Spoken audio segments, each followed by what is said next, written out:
and welcome to this morning's meeting of West Lothian Council's Council Executive. I'm Councillor Lawrence Fitzpatrick and I chair this executive. The meeting has been broadcast live. A recording will be available afterwards through the Council's website. I'm being assisted today by the Chief Executive, the Monitoring Manager and colleagues from Committee Services and IT. Attendees may be joining the meeting from another location. Everything said while microphones are live will be broadcast and recorded. Members are asked to be polite, respectful and patient. There is more information, including a privacy statement about meeting arrangements, on the Council's website. An agenda has been published showing the business for today's meeting.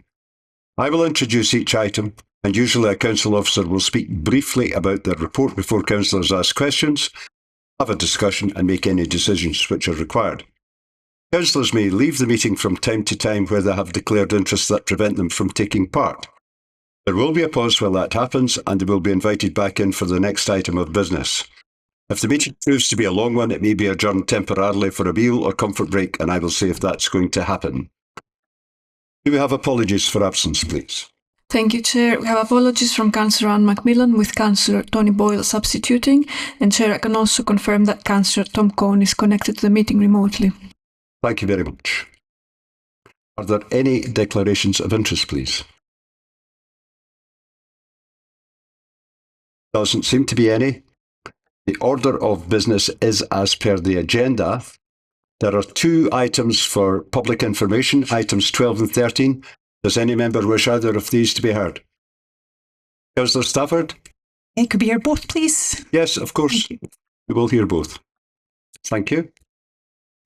Can we confirm the draft minutes of the meeting of the Council Exec held on Tuesday, 9th December? Is that a correct record? Thank you very much. And the first item is item 5, Your Council, Your Say, Budget Consultation. Carrie Hearn, please. Thank you, Chair. This report summarises the response to the Your Council, Your Say budget consultation on options proposed by officers, which ran from the 16th of October to the 16th of November last year.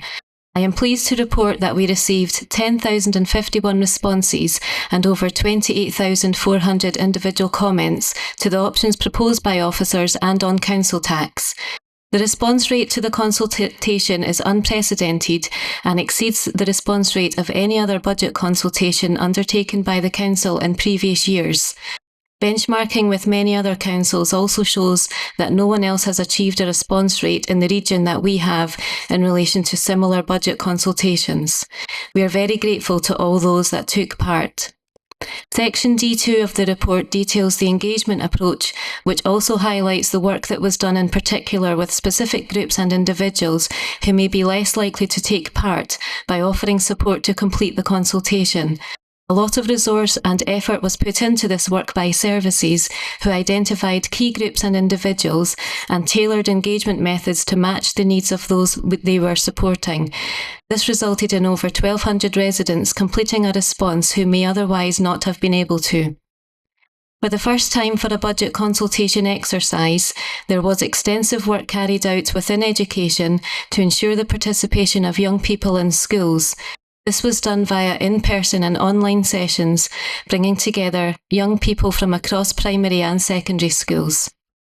We also received a large response from various groups and organisations, which represented over 1,600 people. In terms of the results, the headline results to the yes-no questions asked in the consultation are summarised in tables 3 and 4 in section D4 of the covering report. The appendix outlines in detail the findings and provides information on the respondents who took part. The appendix also provides a summary of the comments received on each of the options contained in the consultation, outlining the emerging themes from the responses received. Officers are now reviewing the individual comments, and it is proposed that special PDSP meetings are scheduled at the start of February to allow further and more detailed consideration of the officer options. Finally, Council Executive are asked to note the update and agree the remaining activity associated with the consultation in terms of reporting results to special PDSPs in February. Happy to take any questions. Thank you very much. Carrie, are there any questions from members? Councillor Patel, please. Thank you very much. Thank you for this report. It was really comprehensive. I've got quite a lot of questions. I hope that's okay. I hope that's all right. You can stop me if I go on for too long. I've got a couple of general questions just to start with. I know that this is a comprehensive report, but there's an awful lot of the majority of comments say, are we going to get a detailed breakdown so we see the actual responses? Is that possible to share with the council executive, or is it going to be made public? Who will answer that one? Carrie? Yes, Chair, I'll answer that question. Yes, the plan is to publish all of the individual comments online on the council's website ahead of the special PDSP meetings. Fantastic, thank you. And the next question was about the PDSPs. Do you have an idea of the dates yet? Carrie? The PDSP meetings haven't been scheduled. However, we are hoping to schedule them at the start of February. Okay. Obviously, we'll just find out as soon as you guys know. And then the rest of my questions are quite specific. Is that okay for just? Of course, this is scrutiny. Thank you very much. So the first one is in section 1A, and it's about AI, which frankly terrifies me. I'm not a fan, apart from certain applications. And I wanted to know, I mean, it says here, yeah, we're going to look at AI because that's going to streamline everything. It seems to me like that is something that a lot of people say without actually understanding the application of it. And I wondered if it's possible to be a bit more explicit. What does that look like for West Lothian? Chief Executive? Yes, Chair. I know you agreed that we would take specific questions today, but if there are questions around any of the measures which featured in the consultation, these would probably be best dealt with at the relevant PDSPs at the beginning of February. We haven't brought along officers today who'd be able to answer all of the queries around specific measures. This is more about the process of the consultation as an interim step to the PDSPs, Chair. Okay, so a lot of mine are quite specific about things like that. If you're not on the relevant PDSP, what are you supposed to do as an elected member? How do you get that information? My understanding is that at PDSPs, if you're not on that PDSP, you can, if Council Executive agree, and we've done it before, you can attend that PDSP and you can ask questions. Okay, all right. And that applies to everybody. Okay. Because, yeah, I did have... There is no silencing. No, that's fine. It's really good to know. Because, yeah, I did, I mean, a huge number of questions here. But I'm guessing it's all going to be the same answer, that you want to do this at PDSP. Can I just ask about option 4A, which is reducing the number of school buildings? I mean, had you meant that to mean that you're going to close some primary schools, or... 4C is about nursery provision. Had you meant that to mean that you were going to close nurseries? Because I think we had the same last year. There was a pretty vague sentence about reducing the number of council facilities. And then in the end, we ended up closing 9 nursery schools. Yeah, I think we have to give the PDSPs a place. You are perfectly entitled to ask those questions at the PDSP. All right. Well, I do have one that is slightly more general, which hopefully will be all right. Option... I'll just go right back to the beginning. In D4, 5A, B, C and D, you say that you're not going to take those forward because they've been discussed previously, so you don't want to take them forward. Sorry, let me find them. So it's on page 8 of the report. This is really the taxonomy that we intend to use in terms of clarifying the officer response to each of the many thousands of individual consultation responses or suggestions which are received. It will be up to that's the officer classification. It will be up to the PDSP to decide if it wants to view those suggestions in a different way, if it does want to take things up which have been looked at before, if these want to be re-looked at and so on. The PDSP would determine that. Okay. So that really is just the schema that we are using as officers to classify what's been received. Okay. All right. Well, that's brilliant. Thank you. Thank you very much. That is really helpful clarification. And in that case, I need to clear my diary and get ready for a lot of PDSPs. Okay, thank you very much. Thank you. Councillor Stafford, please. Thanks, Chair. I've just got, I think, maybe 3 or 4 general questions. On page 34, it talks about reducing non-statutory spend. And I just wondered, are we confident that the public are clear about what's statutory and what's non-statutory, and how did we communicate this to them? Carrie. Thank you, Chair. The consultation document itself did cover in some detail information on reducing spending on non-statutory services and did provide a detailed description in relation to what those services relate to. Okay, thanks, Carrie. And I guess we'll see once we get the breakdown and comments if that's come over. This consultation and these responses will obviously have a bearing on the IJB who've done their own consultation, and given that West Lothian Council decisions will impact on their funding position and vice versa, are we sharing this information with the IJB as well? Chief Exec. Yeah, I mean, the information will be in the public domain, so the IGB can draw on it. The IGB obviously have had their own consultation, and Alison would be able to provide any general comments on the timescales for its consideration by the IGB in terms of the decisions which are within the remit of the Integration Joint Board. Can I bring in Alison, please? The IGB. You're live now. Sorry, thank you, Chair. In terms of the IJB consultation, the full survey results will be reported to IJB on the 4th of February. It is also our intention that that consultation will be going to the relevant PDSP for information. Obviously, the dates are still to be confirmed for those PDSP meetings. As part of the information that we'll be sharing with the IJB, we will be linking across to the information that was contained within the council survey. Okay, thank you, Alison. And then my final question was just about page 4. It refers to the groups least likely to engage. What mechanisms did we use? Did we employ translators or advocacy groups where they were required, Carrie?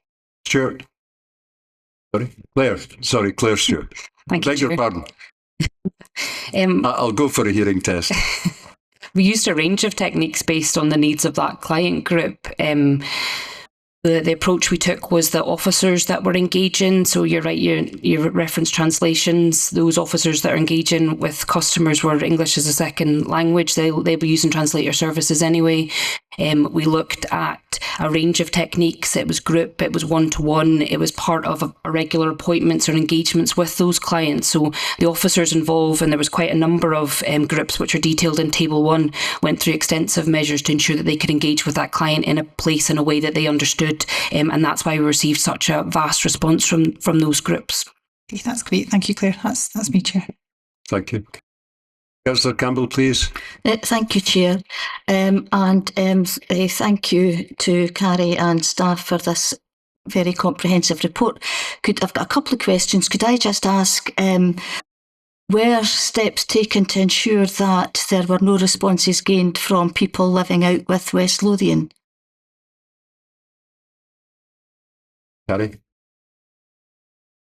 Yes, the report does detail the coverage in terms of the location of people who took part in the response. However, I would say that information wasn't mandatory for them to provide. Respondents had the option to provide information about them as part of the response to the survey. And that information is used to understand how successful we are in engaging with different groups across the community and how we might improve upon those engagement methods going forward. Thank you, Carrie. And can I ask, regarding page 4 of the report, the last sentence before the graph says that 1,296 residents, either as an individual or as part of a group least likely to engage in the consultation, completed a response. So does that mean then, for instance, the older people's day services, did one person fill in the response for a daycare service, and then that's been collated as say 20 to 30 people who responded? Claire? So what that refers to is you could complete it as an individual, or you could complete it as part of a group. So some of it was done in a group setting. So for example, the Community Race Forum, they completed it as a group. At the end of the consultation, there was a space to reference whether you completed it as a group and how many people were part of that group. So you were able to identify if it was individuals who completed the consultation or a group. So not one person completed it on behalf of the Older People's Forum. It would have been done as a group and they would have put that in, or as an individual. And we took paper and electronic copies of the consultation as well from this key groups. Again then, Claire, in terms of the graph that's here, or the table that's here, residents living within regeneration areas, were responses collated from, or was one response sent on behalf of a number of residents, but collated here as 30 or 40 responses? Because it's not really clear in the report if that was the case or not. So for the example, residents engage in areas of deprivation, the regeneration officers were out in the community speaking to residents in various communities.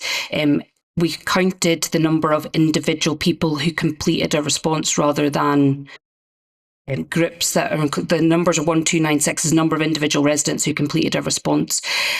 And it was done through multiple mechanisms. So we did group responses and we also did individual responses. Where it was a group, the number of people participating in that response was highlighted when they submitted it. So if there was 5 people, that was put into the response at the end to say it was a group and there was 5 individuals engaging in it. When the responses were submitted, it was just submitted into the 10,000 responses. We haven't identified specifically the numbers for the groups least likely to engage. We just had officers and staff reporting on engagement and we tracked and monitored that throughout the consultation period, and we made sure we put resource in place to ensure that we were reaching as many people as possible. Okay, thank you, Claire, but hopefully you understand the question, because it does say, the very last sentence does say the specific groups of clients and residents supported are noted in the table below, but it was unclear whether you had counted one response one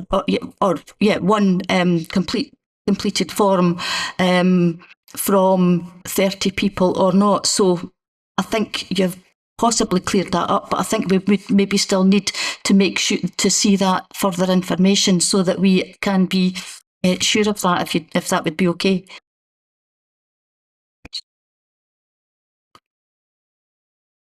I think we can agree to that. Any further questions? Doesn't seem to be any comments. Councillor Stafford, please. Thanks, Chair. Yeah, just a few comments. Thanks for this report, Carrie. There's a huge amount of work and I look forward to seeing all the individual comments. What I was really glad to see in this consultation was that there were quite clear and tangible examples for people to understand. Quite often I've seen consultations where they're described as high level and they don't use plain English, so people don't really understand what it is that they're agreeing or disagreeing with. My worry is that by the time those kind of real cuts become clear, it's always too late to oppose them meaningfully.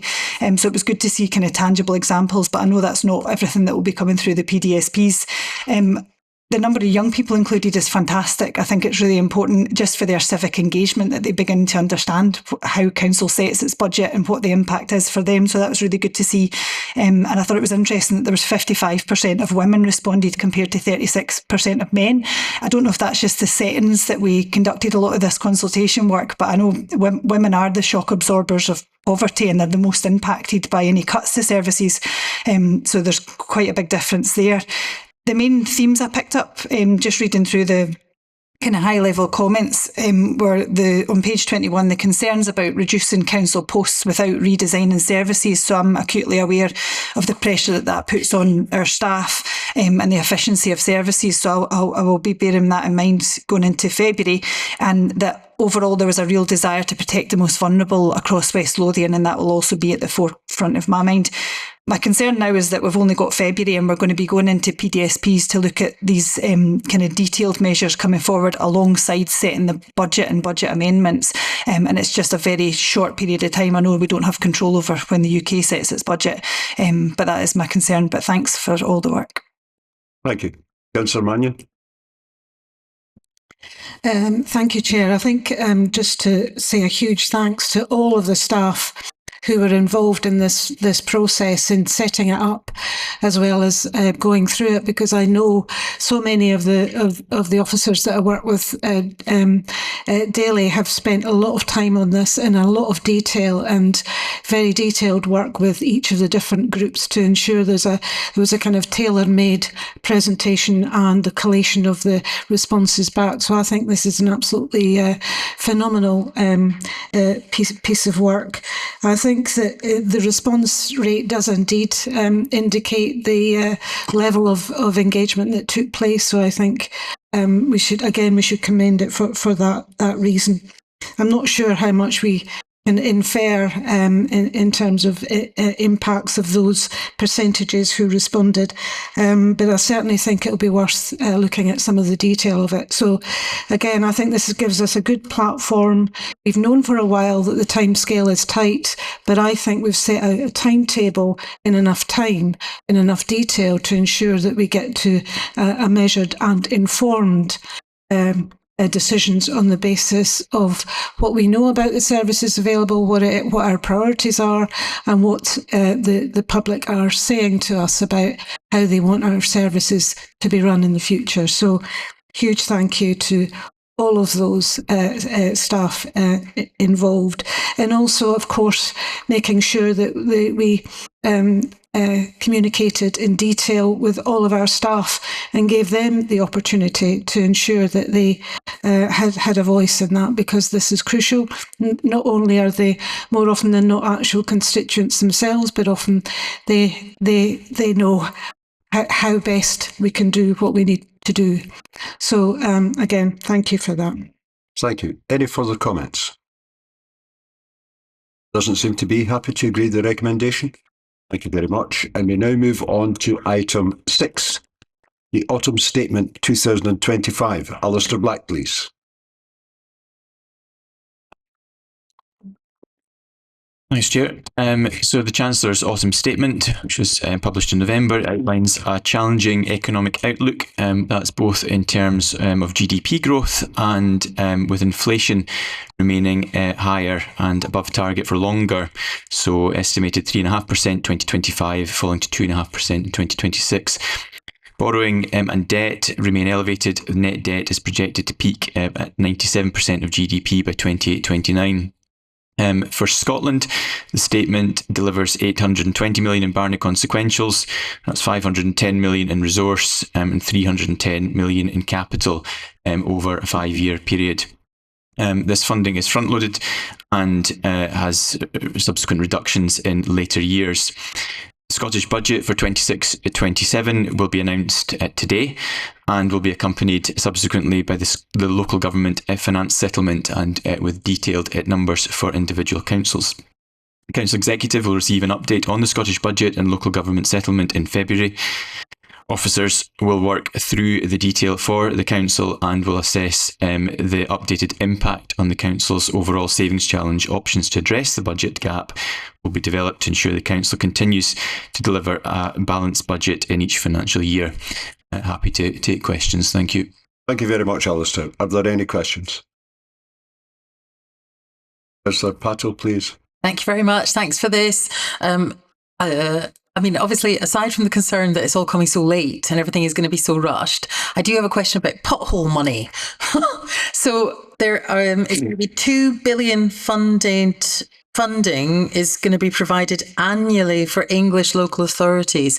What does that mean in terms of the Barnett consequentials for Scotland? And are you able to drill down and say how much money would be coming to West Lothian? I don't know if that's possible.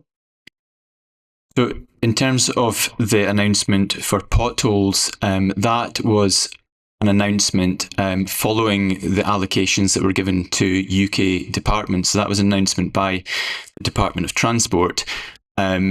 in relation to what would be passed on to councils in England. So this is an English-specific announcement. The Scottish Government clarified that there weren't, or they were unaware as to whether Barnett consequentials arose specifically from that statement. That's because it wasn't specifically specified in the autumn statement itself, and the Barnett consequentials to Scotland, which are provided at an aggregate level and not a policy by policy individual level. So we may find out later today whether there's anything that matches that announcement for Scotland. But as it stands, it's an English-only policy commitment. Okay, all right. Thank you very much. Councillor Orr, please. Thanks, Chair. Alistair, if we can refer to page 6 under taxation. It's just that some aspects of this information, as you've said, read about potholes, is pertaining to England only, and not all taxes are devolved to Scotland yet. By including this in the paper, do you believe that you're confusing the general public here by including these references in the paper? An example for that is rental income, the tax increase on that. Scottish Government has responsibility of income tax in Scotland and so has the power to set its own tax levels on income, which includes rental income, and our budget is not set yet. The purpose of the notes on taxation are because there's an impact on the Scottish settlement arising from the taxation decisions made in England. That's both in respect of the tax decisions that are reserved and the tax arrangements that are devolved to Scotland. This sets out the position that the UK government has taken, and to be able to understand the Scottish settlement and what will come out later today, it is important to have an awareness of what position the UK government has taken. I will take on board those comments and can look to make clearer in subsequent reports what is more specifically for reserved matters and for devolved matters, but hopefully that sets the context of the outline in this report. Thanks, Alistair. And another question is around about the national insurance, where we're being advised again by Westminster that thresholds will remain frozen for 3 years. Have you been able to do a forecast yet on how this will affect remuneration packages in the council specifically, in terms of cost to the council and potential impact on businesses outside? That's not something that I've done for West Lothian Council. I'm happy to look at the details of that and to come back on it separately. I think that would be really interesting to see, Alistair. If you can do that, that would be great. That's me there, thank you. Councillor Janet Campbell, please. Thanks, Chair, and thanks, Alistair, for this report. I have a few questions, but can I just follow on from the question that Councillor Patel asked regarding the £2 billion of funding provided annually for English local authorities? The fact that that was not part of the autumn statement, is that unusual? Is this in relation to the potholes? Yes. Yes. No, so it's not unusual. So it's normal for departments to have their allocations set as part of the UK fiscal event or the UK budget, and then subsequently for UK departments to confirm how they will spend their allocations. Sometimes the UK government will give specific funding for specific measures for UK departments from which consequentials will arise. What's happened in this case is that the budget has been set and the UK department has decided how to spend that money. So that's the normal operation of the budget setting process. And there will be other similar examples of that. Okay, thank you. Could we go back to page 3?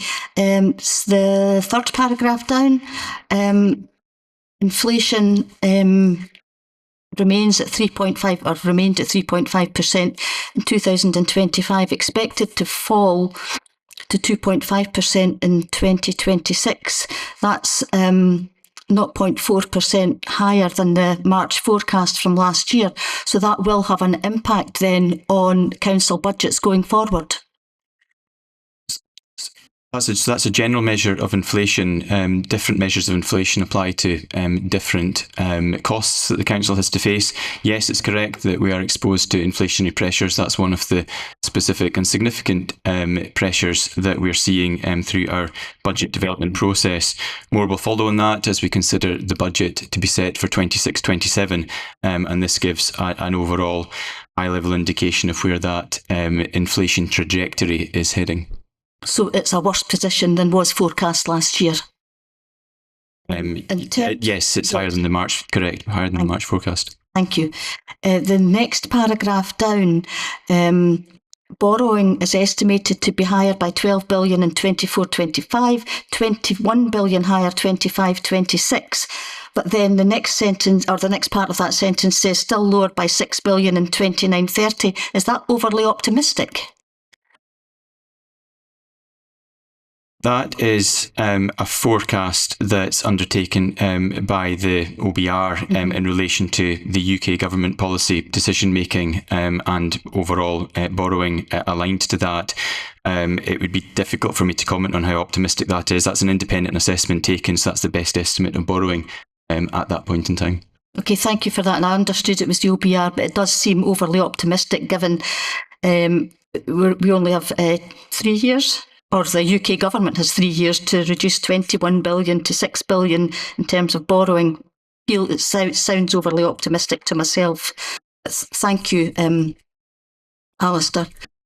Page 4, the second paragraph. Real earnings growth is estimated to have slowed to 1.6% in 2025. I'm not sure if there has been an estimate for 2026 as yet. However, this impact on the cost of living crisis, it continues the cost of living crisis given that wages are being squeezed for ordinary working people.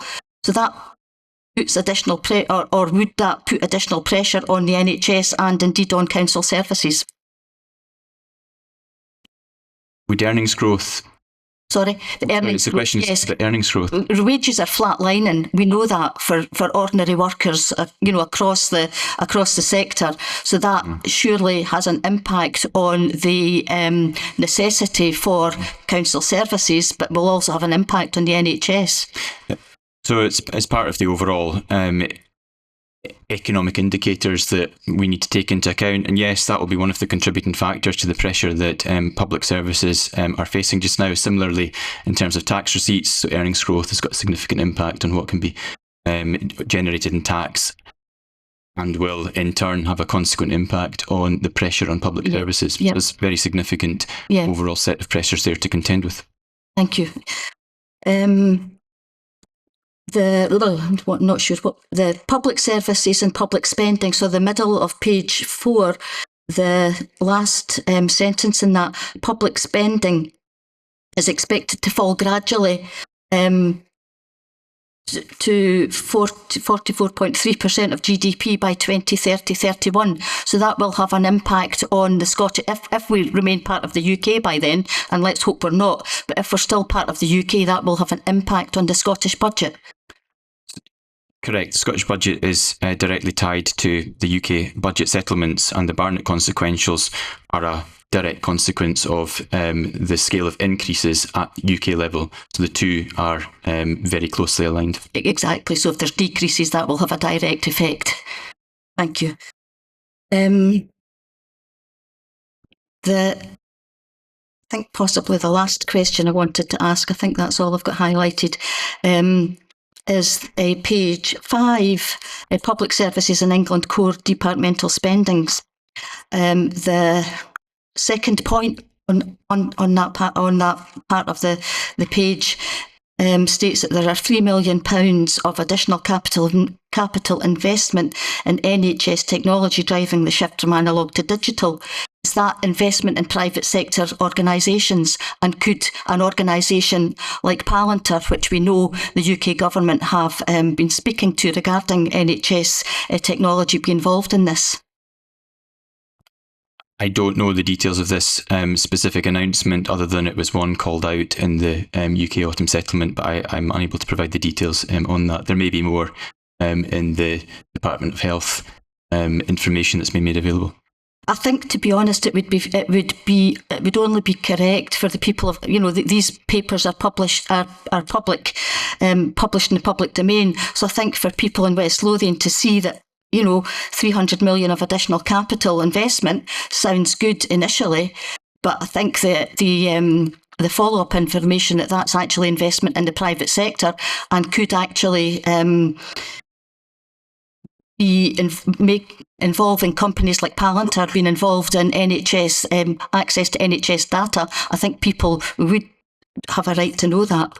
So that information, follow-up information, would be useful, Alistair. Thank you.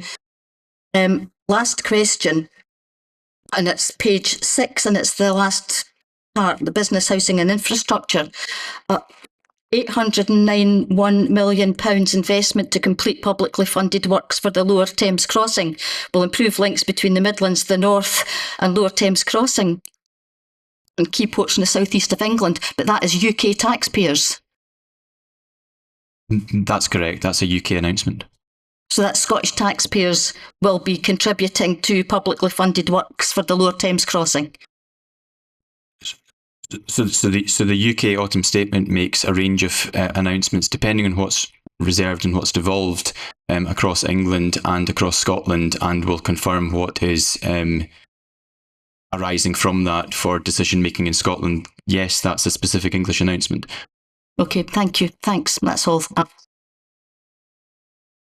Councillor Pauline Stafford, please. Thanks, Chair. Thank you, Alistair. I've got a question about the Local Growth Fund. I don't think it's mentioned in the report, but Rachel Reeves did announce the UK overall figure, and then last week we obviously heard there were specific allocations announced. I just wondered, I believe that's to replace the Shared Prosperity Fund where we had 6.6 million over 3 years. Did we receive anything from the Local Growth Fund allocations last week? So the Local Growth Fund allocations from last week have set out at a regional level what the total amounts will be. So West Lothian Council, alongside the other councils in this regional partnership, will have access to the funding made available last week. And as you have commented, that's a replacement to the previous UK government funding that was available. Do you know what that figure is that we'll be able to? The figure's been published. I don't have it to hand. I can provide that. It's publicly available online. Thank you. Chief Exec, I know what the figure is, but I think it's from memory 34 point something million for Edinburgh and South East Scotland, which includes Fife, Clickbannon, the Lothians and the Borders. Yeah, that's confirmed by the Chief Exec. Okay, thank you. So I read the papers last night. Yeah. Unlikely to match what we had previously then. Alistair, do you know what the current unemployment figures for Scotland are compared to the rest of the UK, and are there projections for this to go up or down as a result of the budget? Don't have that to hand. I can confirm that. Okay, thanks. And then finally, just on page 7, it notes that we're expecting to see this council's budget gap substantially increase. So I just wondered, could you outline what the main risks are, and are there any specific risks tied to these announcements that are in the paper? So the budget gap that's previously been outlined to the council was 23 million over the period 26-27, 27-28, with a residual gap of 9.7 million after the savings pressures that have already been agreed. We're seeing demand levels increase across the range of services that we provide, particularly social policy, homelessness. There was a report that came to Council Exec in November that set out the revenue monitoring position. So we're looking at at month 6, there was a 2.1 million overspend for 25-26, with the key drivers there coming, as I mentioned, from social policy in particular and from homelessness. Demand So alongside those pressures, we'll have the confirmation of the Scottish settlement. We'll have the medium-term indication arising from that. There's a number of publications that we expect later today that will give us that medium-term position. Taking all these together, I expect and have reported previously that 9.7 savings gap is expected to increase for future years, and that will be the subject of the detailed savings proposals that will be brought forward to PDSP and to Council over the course of the coming weeks. We will be in a much clearer position on what the scale of that gap will be after we get the Council by Council local government finance settlement figures, which we expect shortly after the publication of the Scottish budget later today. Thank you. Can I correct the figure of 34? It's actually 37.8. When you read things without your reading specs on, a 4 looks like a 7. So that's it. 100% correct now. Councillor Mannion, please. It was just a question in relation to the overall allocation. Do we have allocation to the Scottish Government from the UK Government? Do we have any detailed information as to how the Scottish Government spent the additional $5 billion that they were allocated this year? Sorry, can I just clarify that? Is that the $5 billion figure? That came into the Scottish Government as part of their allocation this year, an additional amount.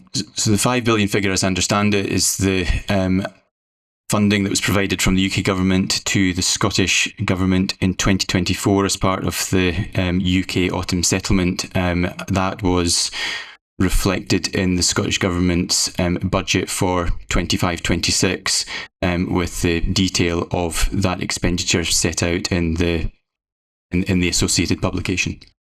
Thank you. Any further questions? Councillor Conn, please.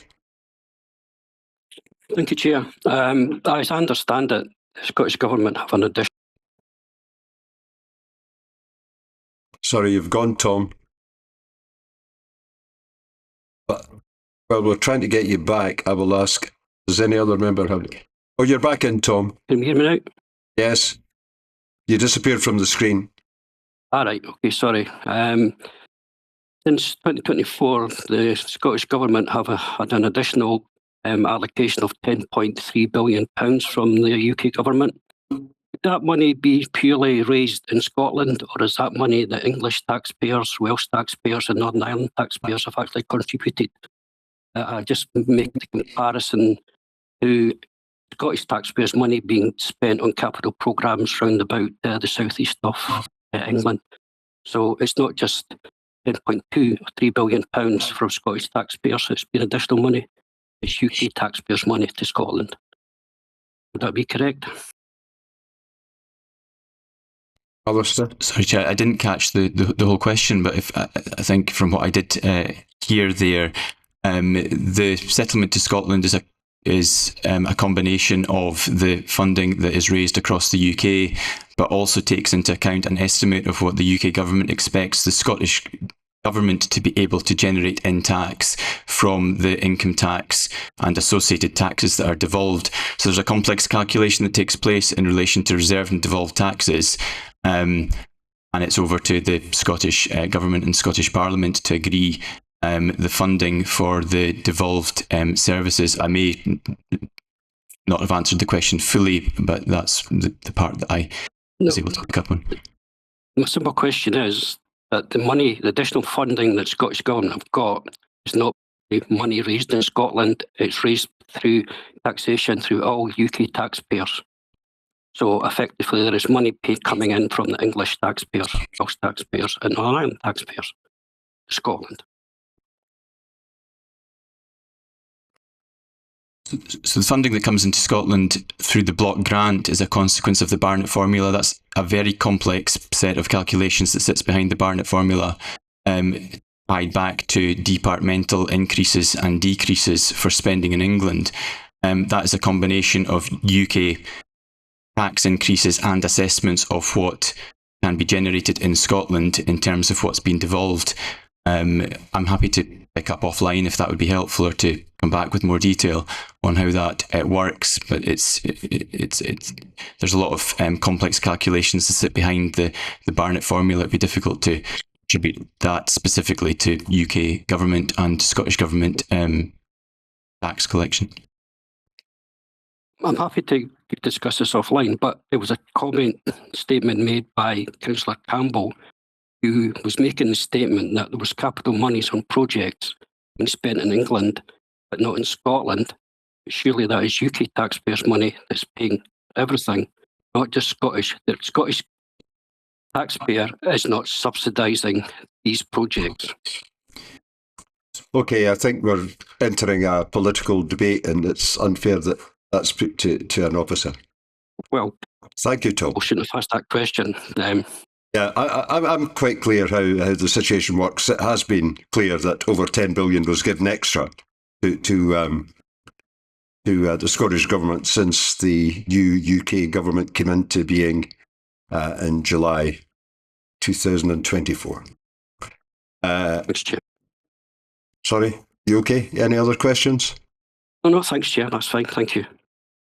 Councillor Damien Doran-Timpson, please. Thank you, Chair. It's to follow up on where Councillor Conn was going with that. Alistair, thank you for the report and presentation on it. With regards to publicly funded works in England, can you confirm if that has a Barnett consequential to Scotland for the money spent on those infrastructures? So which infrastructure? Any publicly funded infrastructure in England that is then, for instance, the example that was used in this was the Lower Thames Crossing, 891 million investment that was paid for by UK taxpayers. Would there be a Barnett consequential for that project? So it depends on the department where the expenditure takes place. So there's the way the Barnett formula works is that depending on which department is funded by the UK government, there's a comparability percentage applied. If the service is reserved at UK government level, or if this service has been devolved to the Scottish Government, there's a comparability percentage that's applied, and either the funding is managed at UK government level and it's for the UK government to decide where that is spent across the UK, or the equivalent funding comes to Scotland for the Scottish Parliament to determine how it's spent, or for it to be passed on to local public bodies to determine. It very much depends on where that money originates from, and at that point the Barnett formula application kicks in. Thank you for that. Do we know in this example if this has Barnett consequentials or not, or is that an unknown by you at this time? I would need to check the Treasury sources to determine which commitments have got Barnett consequentials attached to them, and also which commitments have been after the budget has been announced, in which case there wouldn't be additional Barnett consequentials flowing. It would be a decision taken by the UK Government Department on the funding that's already been made available to it. That'd be useful to know, maybe, if you could, Chair, if that could be submitted after this members of this meeting. Yes. Thank you.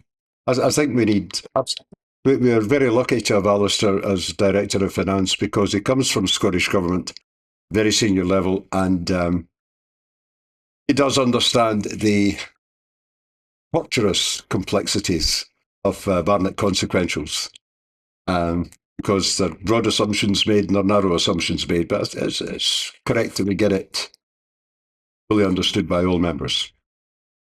Any other questions? Doesn't seem to be any comments. I think we'll... Councillor Stafford, please.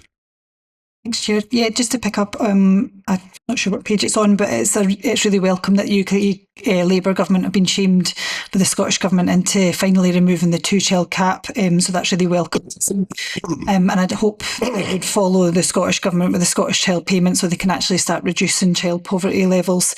I think given the enormous challenges that the UK economy faces over decades now, this is a very timid and visionless budget, and it's really a missed opportunity for real transformation that was promised by a Labour government. the OBR have warned that it still leaves public finances in a really vulnerable position. And looking at the global picture, I think the risks are huge with that. And so what we're going to see is an overseeing of a managed decline of living standards across the UK. I know the Scottish Government today will set its own budget, and I'm sure they will do everything they can within that limited 1 year fixed budget and the limited powers that they have to protect people and mitigate some of this damage. But there is only so much you can mitigate from this, and it is really difficult to know what Scottish Labour's idea of a new direction would mean when they don't even put up a budget amendment. Thank you very much. Are there any further final comments? Councillor Orr, please. Thanks, Chair. I just wanted to concur partly with what the Chair of the meeting said in respect of how lucky we are to have Alistair Black with us in West Lothian Council as Head of Finance because of his significant experience and background, and I do believe that going forward it will help everybody in the chamber to understand hopefully the complexities of the Barnett formula and how that works better for going forward in managing our budgets. I just wonder if anybody's done a PhD on this and how many pages it runs to and how many words. It's like budgeting, you know. I don't know if anybody listens to BBC World Service, but there's been some very good discussions and quasi-lectures on markets, borrowing, etc. And it's very, very interesting, much better than we get off television. Are we done on this? Oh, sorry, Councillor Mannion, I beg your pardon. Thank you, Chair. It's just perhaps just to highlight bits that have been missed in relation to the significant investment across the UK and Scotland that this government has outlined. So firstly, if you look at page 6 in terms of business, housing and infrastructure, I shan't read them all out, but the hundreds of millions of pounds that have been put into infrastructure, if we just highlight Inverclyde, Grangemouth, electric vehicles, railways, airports across the UK as well, all of which helps the overall infrastructure, and as well as the increase in consequentials that have come to Scotland. So just wanted to highlight that point in case it was missed. Thank you. Thank you very much. Any more?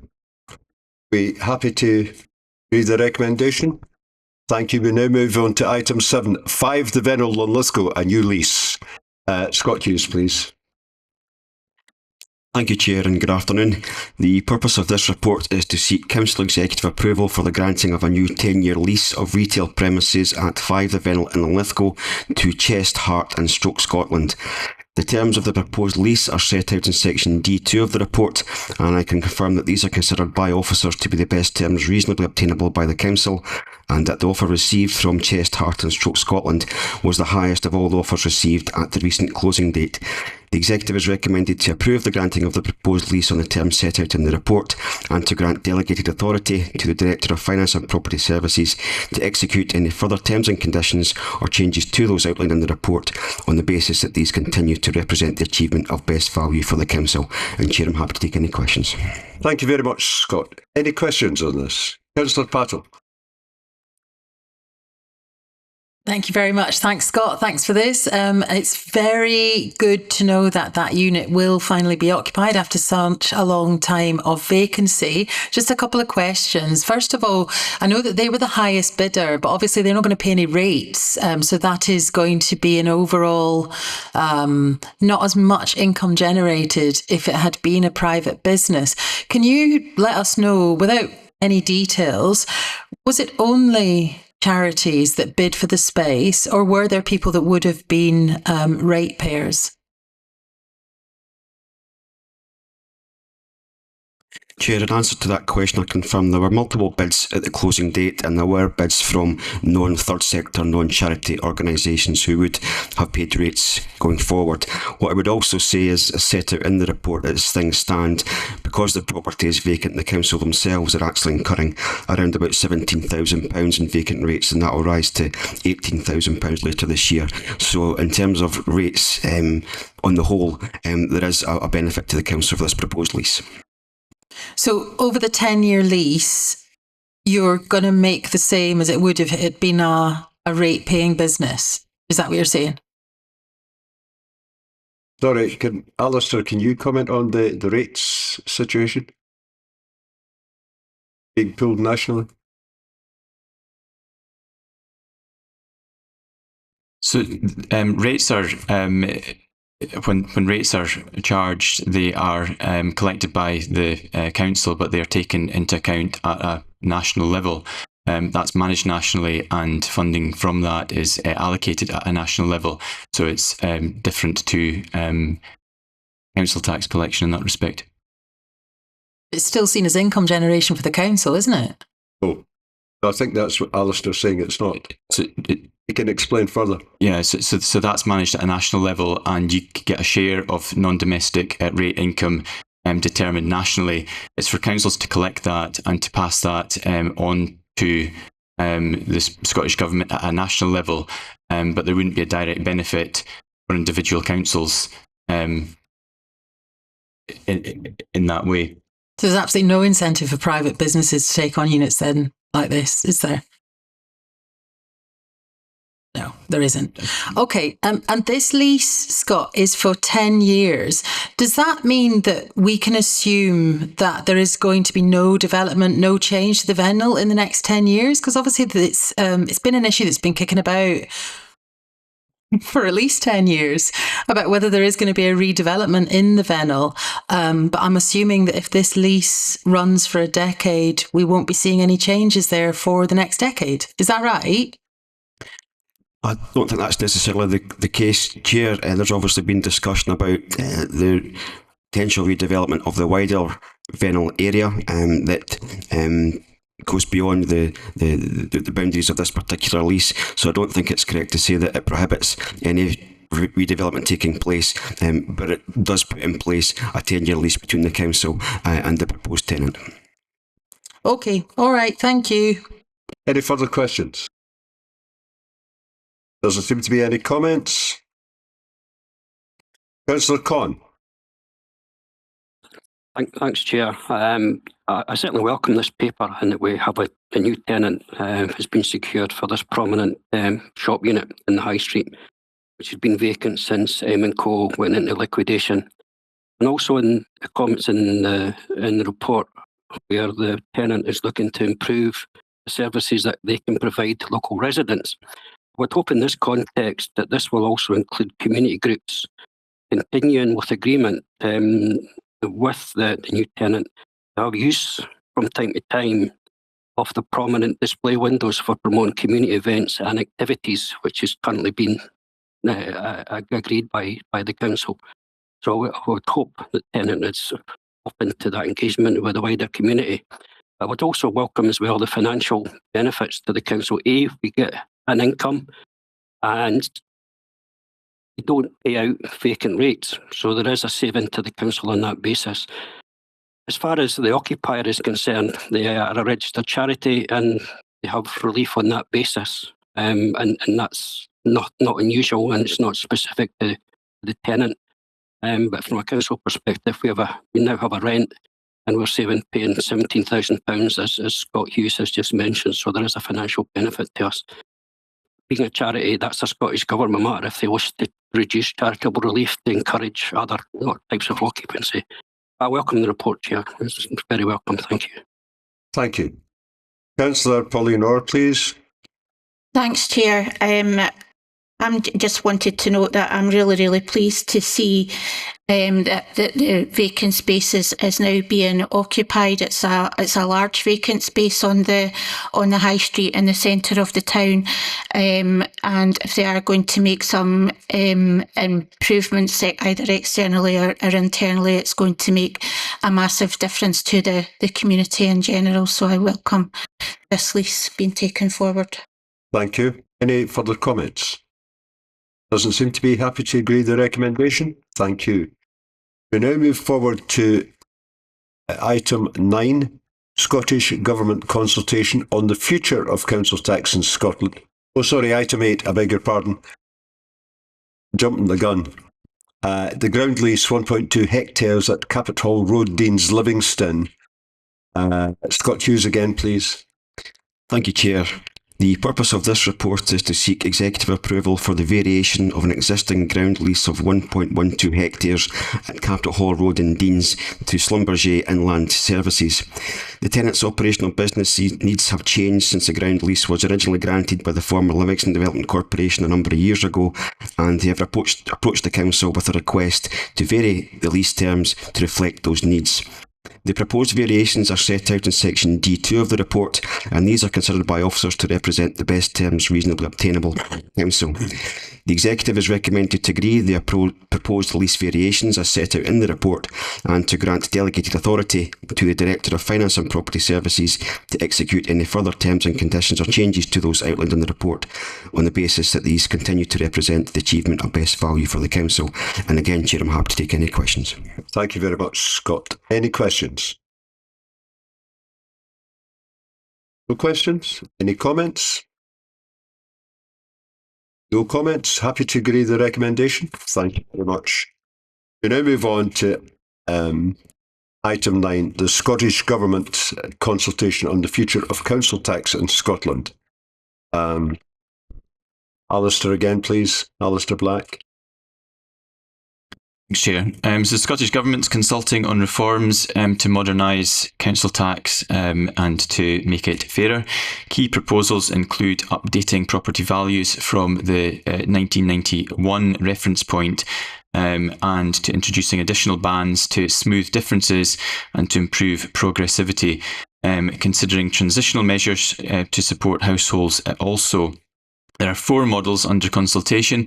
There is pure revaluation, a differentiated 12-band system, progressive 12-band system, and a 14-band system.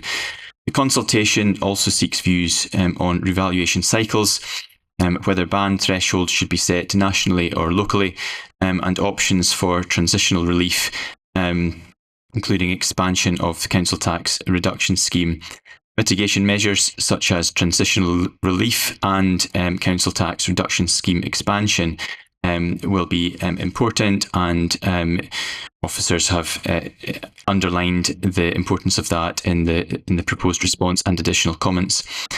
A proposed response supports revaluation. It supports a 14-band system, 5-year revaluation cycle, and comprehensive transitional relief. Responses are due to be returned to the Scottish Government by the 30th of January. Happy to take questions. Thank you. Thank you very much, Alistair. Are there any questions? Mr. Patel, please. Thanks very much. Thank you for this. It was just a quick question on an estimated time frame for this, should any changes be agreed by the Scottish Government. So that's currently not set out in the consultation. We've been asked to respond by the 30th of January. There's an indication of what the Scottish Government will do with that, consideration of responses, further engagement, further detail to follow, but we don't have within the consultation a hard and fast timescale as yet. Okay, thank you. Any further questions? Councillor Damien Dorn-Timpson, please. Yeah, thank you. Also, regarding property valuations, how often are they valued at the moment, or when was the last time the properties were valued? So that's at 1991 valuation reference points. Question 3, we've our answer is that we've given that property should be valued every 5 years. Do we believe there's the structure in place to do that across Scotland? So that would be a matter for the assessors to consider, and we'll be providing a response on that separately. Our response doesn't go into detail on that. Thank you, Huzza. Excuse me if I've missed it, but I can't see a question. Obviously, the SNP many, many years ago waved the flag that they were going to get rid of council tax and replace it with something far better. I don't think there's a question there to say, should there be a replacement of council tax, or is this just tinkering at the edges with the questions that we have in there? So the consultation sets out 4 alternative models, and the scope of that is how to make the system fairer. That is the scope of the consultation. Further comments can be provided in a response, but it's asking specifically about the proposed alternative revaluation models for the existing system. Right, and the clue is in the title, isn't it? It's the future of council tax in Scotland. So that we'll be remaining with council tax in Scotland, given this paper, I think it's fair to say. Yes. One more, Chair, I'll save my next questions. Borderline comment, so I won't offend yourself or the head of finance. I'll leave it as a comment. Okay. Any further questions? Doesn't seem to be any comments. Councillor Pato. Quick off the draw.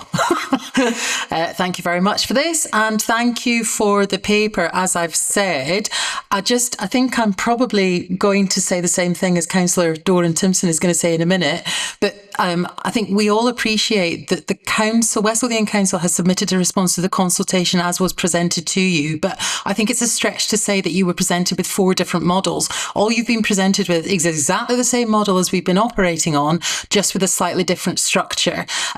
As everybody else has been given leeway to be a bit political today, I'm going to do it as well. Liberal Democrats have always advocated for a land value tax because it is more progressive and not regressive as the current council tax system is. So that is what we would have wanted to see as a proposal in any response. But I understand that due to the constraints of the consultation that you were presented, it wasn't really possible to make that suggestion. But I just wanted to say very publicly that the current council tax system, and in fact any council tax system, is a regressive tax and not something that we would advocate for. Thank you. Thank you. Councillor Damien Doran Timpson. Chair, thank you. Yeah, it says at top of page 5, a progressive 12-band system. There's nothing progressive about adding more tax against the residents of Scotland, and obviously, for where we're concerned, the residents of West Lothian. Just because a property is valued at something does not mean the occupiers of that property have the money to pay more money in tax. It's unfortunate that the SNP didn't honour their commitment to get rid of council tax, replace it with something better, because without doubt, council tax, the way we stand at the moment, it's not fair. It is anything but progressive, and the idea is that this makes it more progressive by adding more bands to it is absolutely nonsense. I think the councils, I don't agree with every answer in that we have here in the council, but there's pointless going over the intricacies of it. I think the council have responded accordingly, but to believe that this is the way forward is an absolute nonsense. And it's unfortunate that the SNP government didn't take a chance with something better and bring something better to the people of Scotland. Thank you, Chair. Thank you. Any further comments? Councillor Janet Campbell, please, and followed by Councillor Tom Conn. Thanks, Chair, and thank you, Alistair, for this. I would just like to say that this is the report is indeed very welcome. In fact, the consultation in the future of how we pay council tax in Scotland is indeed extremely welcome. There was a motion brought to the Scottish Parliament a number of years ago in 2007, 8, 9. I'm not sure if you were there at the time, but I do remember that when the minority government at the time wanted to move forward with a more progressive system, as has been outlined here, that was voted against by all of the other parties in an attempt to bring down or certainly defy the minority government at the time. This is indeed extremely welcome, so thank you.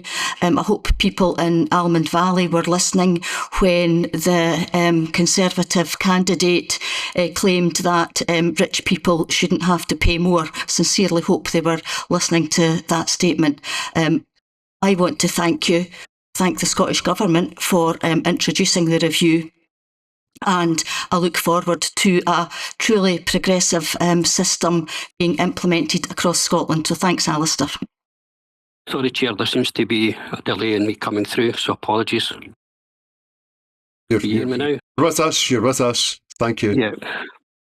Sorry, Chair, related the declaration of interest. I'm, for transparency, I am the convener of the Lothian Valuation Joint Board, and I was a former valuation surveyor with the Lothian Valuation Board when council tax came in 1993, and can remember doing revaluation at that time, or the valuation at that time.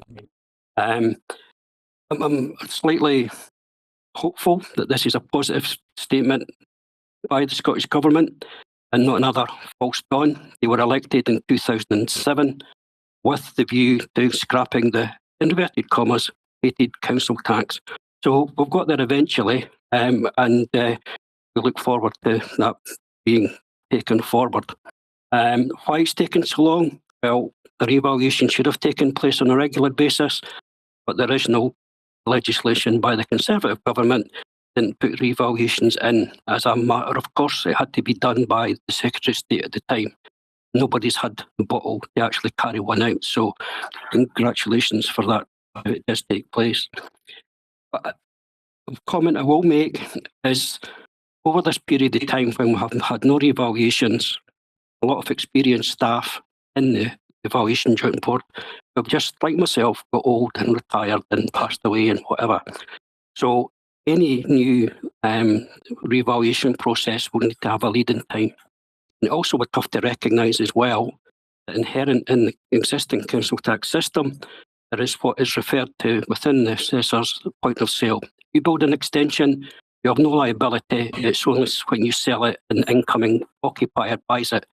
There are hundreds of thousands of alterations, extensions that have taken place over the last couple of decades. All that will have to be factored into records to determine valuations. So there's a long timescale, and this shouldn't be seen as an instant solution to the existing problems that we perceive as regard council tax. But there's one figure that mention's been made of the council tax reduction scheme. I read recently that since council tax reduction scheme came in, it has cost £4.3 billion to individuals pay out a benefit. I just asked the question, if we can find money to have a system where we're paying out £4.3 billion, if that had actually been paid to support councils over the same period, council tax rises wouldn't have had to increase, and would we had to have a council tax reduction scheme. So it's the use of money which you actually raise from your taxation system. So as I say, I just hope this is not another false dawn when we ask for a consultation and it quietly, after possibly an election, it goes back into the bottom shelf. I'm not making any comment about the number of bans. That is a parliamentary decision. But let's, if we're going to do something, do it properly and not do what we've had done and pass the buck all these years. And I'll say one final thing about period of revaluation. Commercial properties get the benefit every 3 years. The proposal that we have put forward is every 5 years.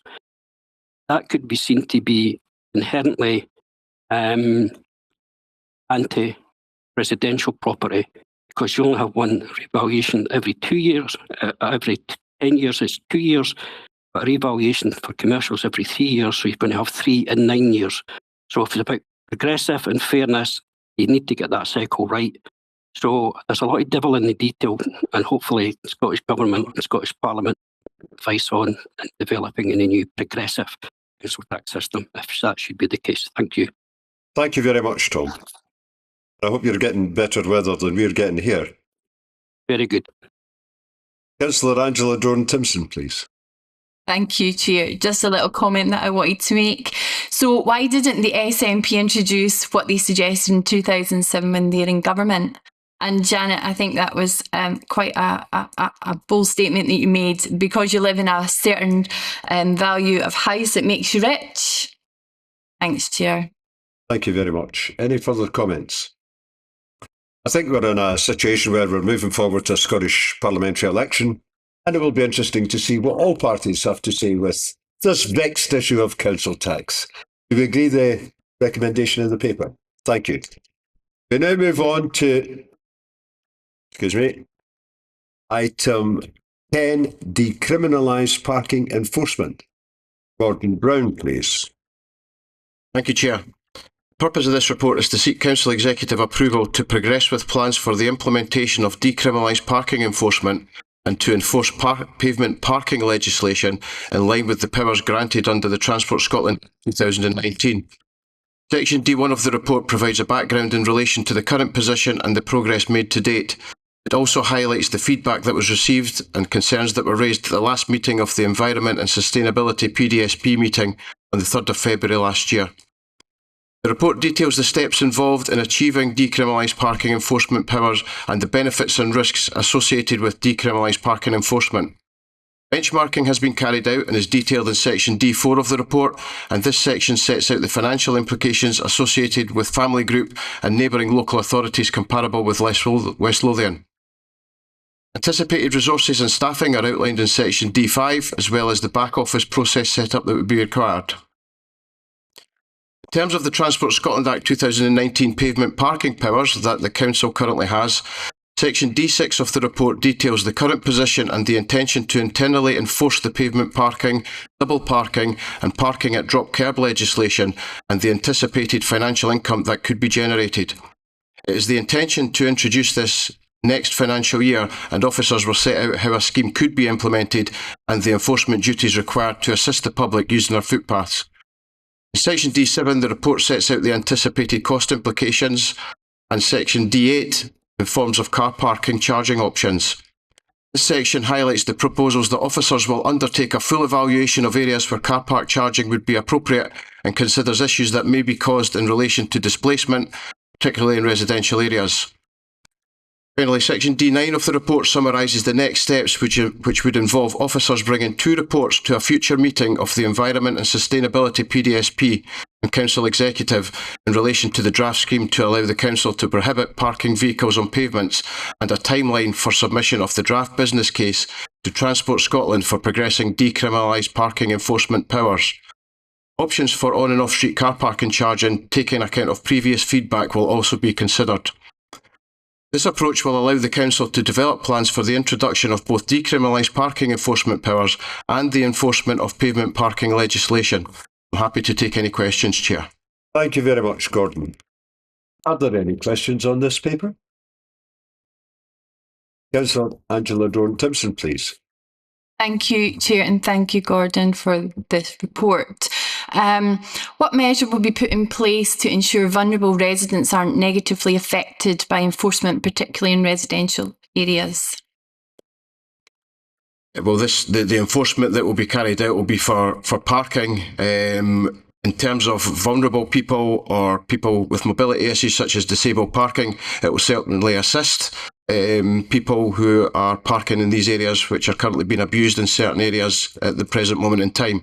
In terms of the pavement parking legislation, by enforcing the prohibition of parking on pavements, it will certainly improve pavement width, pavement routes for people with mobility issues or people that are vulnerable to get about their daily business, whether visiting people or go to retail developments. Thank you, Gordon. I have a few questions, Chair, if that's right. Okay, thank you. So will the Council provide clear guidance to residents about what is allowed and how enforcement will operate once DPE is implemented? Chair, once DPE and pavement parking is implemented, there will be obviously consultations carried out, but there will be detailed information put on the Council's website and correspondence and information used for the public to make sure everybody is clear on what is allowed to be done and what is not allowed to be done and what will be carried out by enforcement. There'll be very detailed information put on the website at the appropriate time to make sure that all people are well informed of what will be happening going forward. Thank you, Gordon. So the paper notes that the scheme must be financially sustainable. So how will the Council ensure that the costs don't outweigh the benefits, particularly if the fines drop as drivers' behaviours change? In terms of that, the finances that we've worked out and forecast just now will show a slight surplus, but the money that is made, or the finance that comes in revenue for fines, will be used to for a DPE scheme in terms of maintenance and for roads infrastructure, possibly. It is a slight risk in terms of the finances, that as behaviours change, there'll be less parking tickets. However, with the enforcement officers that will be out on the streets, the 6,000 tickets that we estimate may be more, because we're doing more enforcement than is currently getting carried out at the present moment in time. Thank you, Gordon. My next question is, how will the council engage with the local community to ensure that the scheme is practical and meets the real needs of our residents? So community councils will be consulted, and also there'll be a round of local area committees that will be consulted on any proposals going forward. Okay, thank you.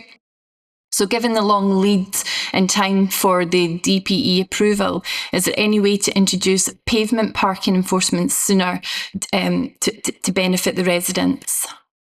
Chair, yes, that's set out in the report. Okay, that's great. Sorry if I missed that, Gordon. Thank you. And I think you did just touch on this, but I'll just ask the question anyway. Will there be regular updates to the local area committees so councillors and residents can provide input during the rollout? Yes, of course that will happen, Chair. That's great. Thank you very much, Gordon, for your... Thank you. answers. Councillor Pauline Orr, please. Thanks, Chair. First question is on D5, sorry, and it's about the resources of the back office, because I note that you're suggesting 4 FTE for the new team, but only half an FTE to cover the back office processing. In terms of the latter in particular, when making that decision, did you consider contingency for holidays and absence, etc., to prevent the potential for unmanageable backlogs accruing in administration and collection of the fines? Chair, yes. What we've got to remember is these are very high-level estimates and forecasts of what we would require, and these numbers have been put in terms of benchmarking that's been carried out with similar local authorities in terms of the staff that they use. So yes, that will be considered before any final arrangements for staffing is confirmed as a regime gets put in place. Thanks, Gordon. And on D7, around staffing costs on the table, does the total shown there, 225,000, for example, does that reflect inclusion of tax, national insurance and pension contributions associated with the staff roles? Yes, Chair, it does. D8, car park charging. On the table, there is a note of 3,371 spaces, which is off-street parking in town centre, council-owned car parks. Does that figure include parking at sports centres, or has it been excluded?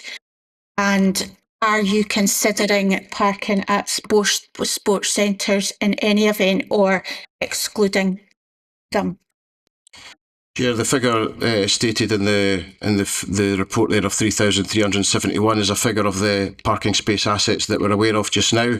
It would be as the process continues to determine if we will be including sports facilities such as Excite facilities or country parks going forward. So that's not a decision that's been made just now, but that will be made as the process goes forward. Thank you, Gordon. That's me. Thanks. Thank you. Councillor Sally Pattle, please. Thank you very much. Thank you for this report. I've just got a wee couple of queries about the timeline of this, because this was first introduced just after I was elected 3 years ago in 2022. I'm a bit confused about why it's taken so long to get to this stage. What is your expected implementation date from today? Chair, the anticipated implementation date is a very difficult question to answer. However, at this moment in time, if we were to progress with the two reports to the Environment PDSP in March, for example, if we got the information pulled together from then, it would be the intention to submit a business case to the Scottish Government, the Scottish Ministers, at the end of the summer. The earliest that this could come in, providing it went through the process smoothly in terms of objections and the powers were granted by the Scottish Ministers, the earliest date would be 18 months after that, which would be 2028.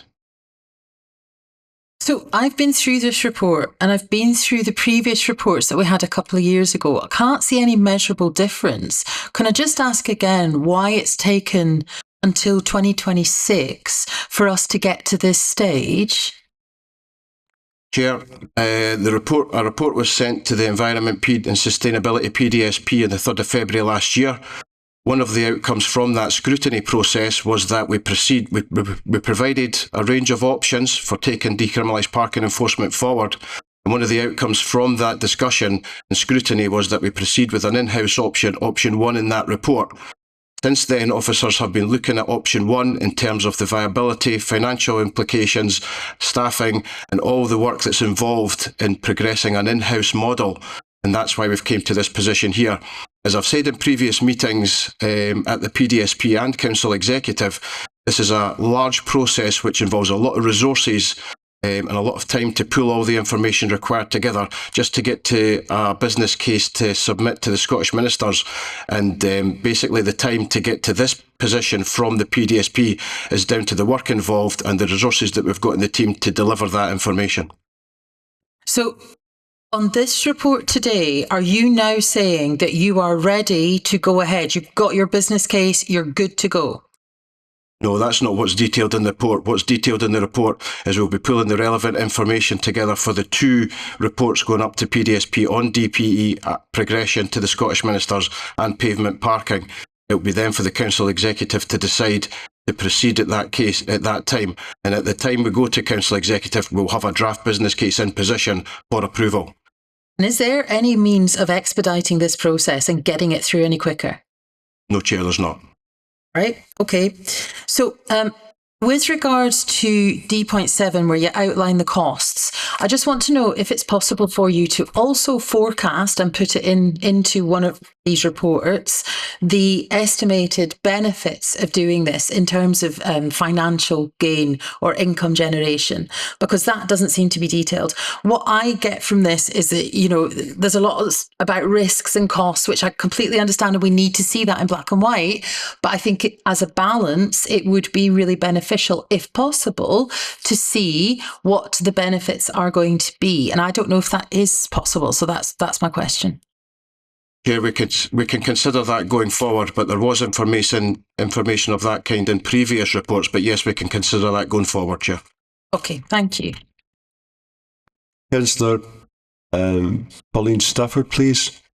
Thanks, Chair. Thanks for this report, Gordon. It's really welcome. Although I think, just to come back to Councillor Pattle's point, I think the SNP put a motion that was agreed by a full council in 2019, so it's even longer than 3 years. Gordon, I just wondered how I might have missed this in what we've been asked to agree today. How dependent is it that we agree a pavement parking strategy before we put in a viable draft business case to Transport Scotland for DPE? Are they linked, or can we do them separately? They are 2 separate processes, but they will run simultaneously. The benefit of now doing pavement parking in-house and getting that up and running quicker is it provides revenue coming into the council while the DPE process is being progressed through the Scottish ministerial process.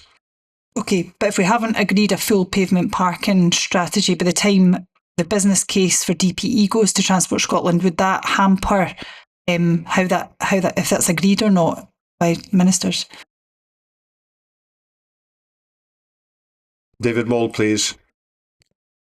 Chair, when we've had previous discussions around the financial viability of DPE, one of the things that's probably hindered us is trying to get a business case that stacked up that potential penalty charge income can recover the costs that it would that we would incur in a DPE scheme. So in that regard, pavement parking legislation having come in at the tail end of 24 provides an additional income stream that potentially makes a DPE scheme more viable now than it was 2 years ago. So it is an intrinsic part of making an overall business case stack up.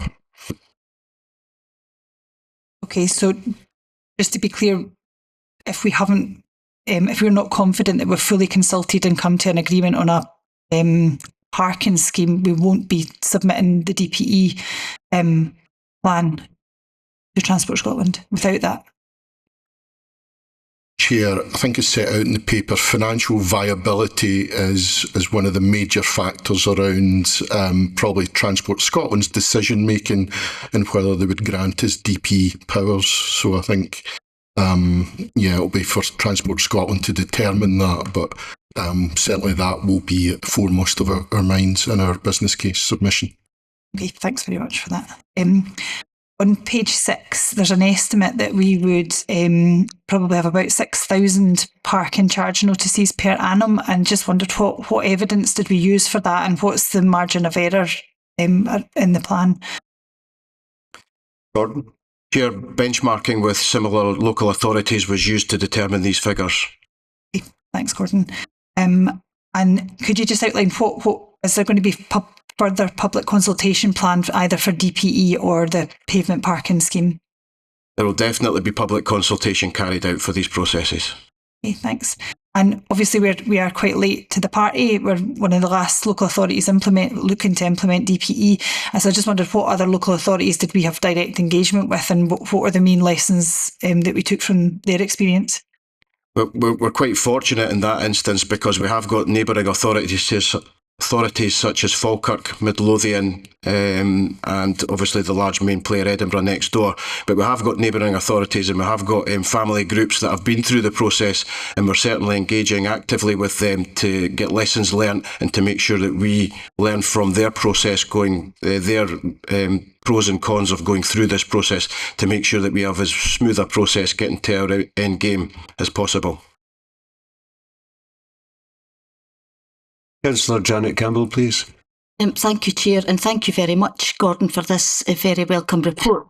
You will be aware, of course, that the SNP have brought this forward repeatedly for the last 7 or 8 years, and it has been consistently rebuffed by this administration, supported by the Conservatives, despite what some are saying. Sorry, what's the point of order, Damien? Whilst we can have political debate in there, surely we can't have complete untruths spoken by Councillor Campbell. Yeah. We didn't, hence why it came to here, because we voted for it. So okay. Maybe Councillor Campbell would like to retract her statement and apologise. Okay, it's not a point of order, and she's taking on board your comment. Thank you, Chair. Questions. Thank you, Chair. As I say, I do welcome this report. A couple of questions for Gordon, and thank you very much for this, Gordon. In terms of the paragraph, top of page 5, D3.2 risks. There's a risk that the Council's DPE application may be rejected by Scottish Government, resulting in extended timescales. Is that a credible risk, given that we are one of the last local authorities to take DPE forward? Chair, it's not a reason that because we're one of the last local authorities there's a bigger risk. That's not the case. But there is a risk that the Scottish Government assess this and determine that it's not going to be viable and they won't grant the powers to us. What we've got to remember is once the Scottish ministers grant powers to local authorities to carry out a DPE regime and the powers get moved to a local authority, there is no way to reverse that. The powers stick with the council and the local authority. So if we then start year on year producing a deficit, then we would have to bear the cost for that, and there's no way we can go back and retrospectively say, can we hand these powers back to Police Scotland? That can't happen. So that is a risk, and they need to make sure that it's going to be financially viable going forward for the local authority. Okay, thank you. I understand that, Gordon. Thank you. And just one final question, and forgive me if I've missed it in the report, but will parking at train stations be excluded from DPE? On-street and off-street parking will be considered, and information will be provided for scrutiny at the relevant environment PDSP going forward, and it would be at that stage we could then discuss that in more detail. Okay, so at the moment then the administration are not ruling out introducing charges for parking at train stations. Sorry, David Moll. It's a political question. As I think the administration takes the view, the SNP government has pushed this, decriminalised parking. We've moved forward. This is an officer's report based on the experience of highly qualified engineers, and this will come back in due course. And it's a long way off before any final decision is made, probably into the next administration. That is the reality, and I think that's clear from the timetable described. Okay. Councillor Damien Dorn-Timpson, please. Excuse me, Chair, thank you. Gordon, thank you for this report and the detail, Linus. My first question is in D.7 costs. It's the final part there on page 7, just above D.8. You mentioned one consideration could include top slicing the roads and related assets capital programme. I think I'm right, we're talking about 265,000. Are we saying that funding will be taken out of the current roads programme, and what would be the impact if we did that? And obviously one of the things we're referring to is the work we do on potholes. David Moll, please. Chair, I think at this point the importance of including section 7, whilst we're saying we'll bring forward the detail to future PDSPs, it was just to give some indication of indicative costs. Of course, setting up a scheme will incur one-off spend, and at this stage we've tried to set as best as we can, given where we are, of what those one-off costs would be like. It really will be for officers now to consider what options there may be for how we fund those going forward, and that will be set out in a future paper. David, thank you very much. Before we move on to some of the questions about the paper, can I ask the governance manager a question, please? Of course.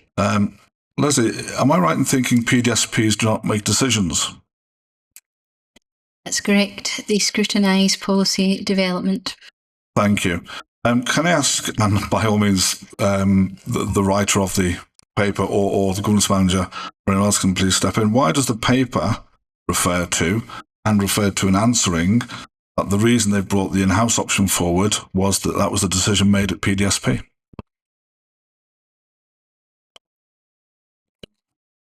The intention at the time was to go to Council Executive, but the option that was put forward, Chair, was from the PDSP after severe scrutiny, was an option 1 would be the most viable option for that. That is what we have focused on going forward to the next PDSPs, and it would ultimately reside with the Council Executive to make a final decision on that.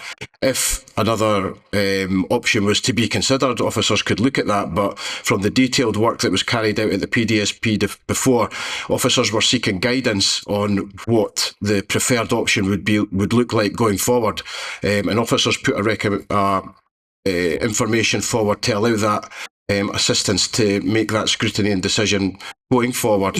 So, although a decision wasn't made by the Council Executive, it informed officers of the more appropriate option to go forward to the stage that we're at just now.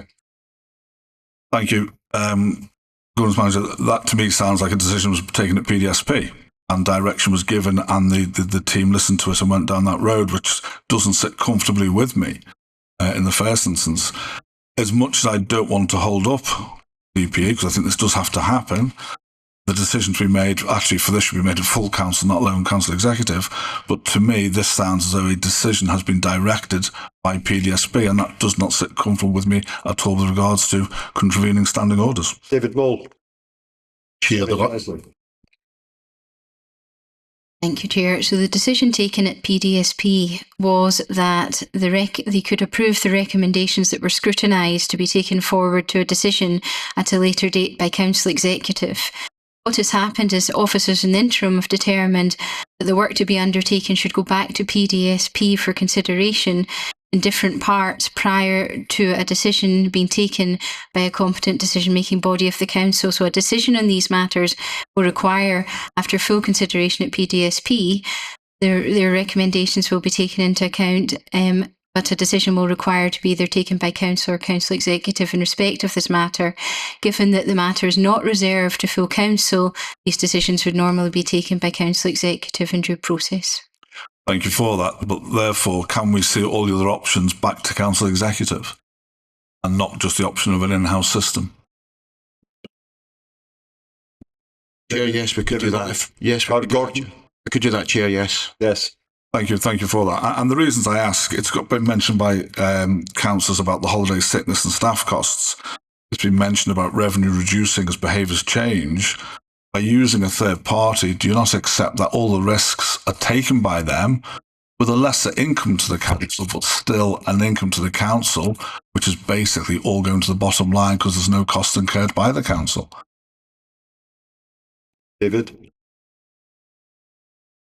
Here, we can take these comments into account when we bring forward our detailed business case, but in part of the counter to that is that if we are operating our own in-house enforcement, then we are more in control of our own destiny and our own way in which we wish to enforce that rather than relying on a shared service. But we will consider both options. Okay. I will continue this as just about a question, Chair, if you allow me. I hear what you're saying. I disagree with the comment about moral control, because believe you me, a third party that's contractually obliged, you would have very much control over.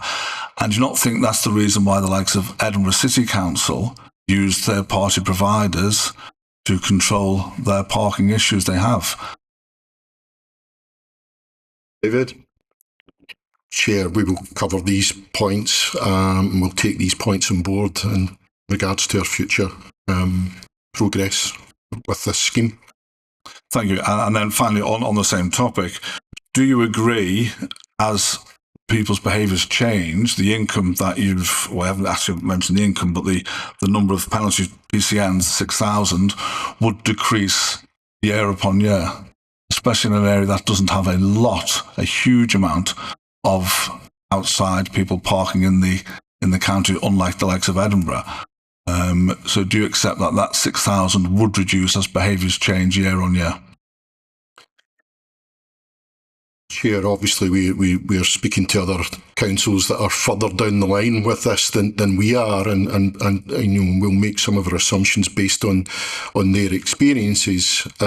Clearly, we would prefer, I think we would all prefer, that parking infringements didn't happen in the first place, but having enforcement gives us a way of dealing with it. If in future years volumes of infringements decreased, then we would have to consider how we managed our costs in line with that. Absolutely, and I think your answer there reflects the earlier answers to my questions regarding other providers. Thank you, Chair. Thank you. Councillor Sally Patel, please. I think I've got a point of order, but if not, I'll just wrap it into a comment, which I'll do later. We're not on to comment. I know, but it is a point of order. It's with the greatest respect, David. I appreciate your answer on why you were looking at internal provision only, but again, with the greatest respect, that's not your decision to make.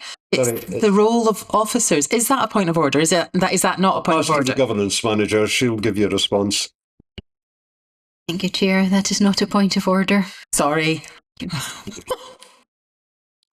Okay. Thank you. Are there any comments?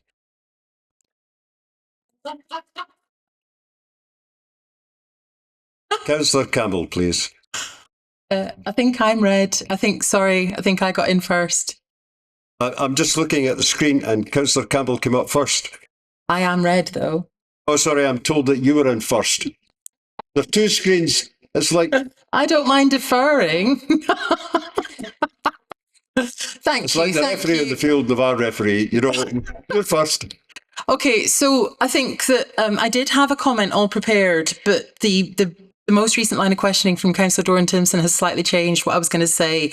And it is, again, just to reiterate that with the greatest respect, it is, as far as I understand it, the role of officers to present us with options on something like this, and particularly something that's going to have such wide-ranging implications for the whole of West Lothian. And again, with the greatest respect, it is not your role to tell us about a decision that has been made. It is our role to scrutinise the options and then make a decision. That is the role of the council executive.